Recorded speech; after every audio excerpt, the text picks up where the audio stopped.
మనం ఎదగడానికి ఏం నమ్ముతామో తెలుసా? మనం ఎదగడానికి వాస్తులు నమ్ముతాం. ఇప్పటికీ మనలో వాస్తు పిచ్చి పోలా. వాస్తులు నమ్మడం కంటే బుద్ధిహీనమైన, తెలివి తక్కువమైన పని ఇంకొకటి లేదు. నేను అనుభవపూర్వకంగా చెప్తున్నాను.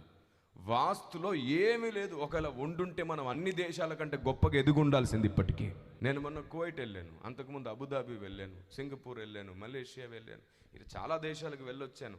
ఎక్కడికి వెళ్ళాను నేను వాళ్ళని అడిగాను, మీరు వాస్తులు నమ్మరా? ఇంత డెవలప్ ఎట్లా అయ్యారు? వాళ్ళు అంటారు, వాట్ ఈస్ దాట్? వాస్తు అంటే ఏంటో వాళ్ళకి తెలియదు అసలు.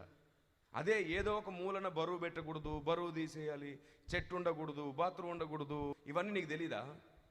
I don't know. Then what do you know? వాడు ఏమంటాడు తెలుసా? బుద్ధిగా ఉండడం, కావలసినంత ఇంటిని వెంటిలేషన్లో ఉంచుకోవడం, కావలసినంత వెలుగు, కావలసినంత గాలి, ఖచ్చితంగా సరి అయిన భోజనం, సరి అయిన నిద్ర, బుద్ధి కలిగిన పని. మా డెవలప్మెంట్కి అదే కారణం అంట. దేవుని ప్రజ, వాస్తును నమ్ముకుని ఏమి ఎదిగావు నువ్వు? ఎప్పుడు ఎదిగావు నాకు చెప్పు. వాస్తు ఎప్పుడు అబద్ధమే.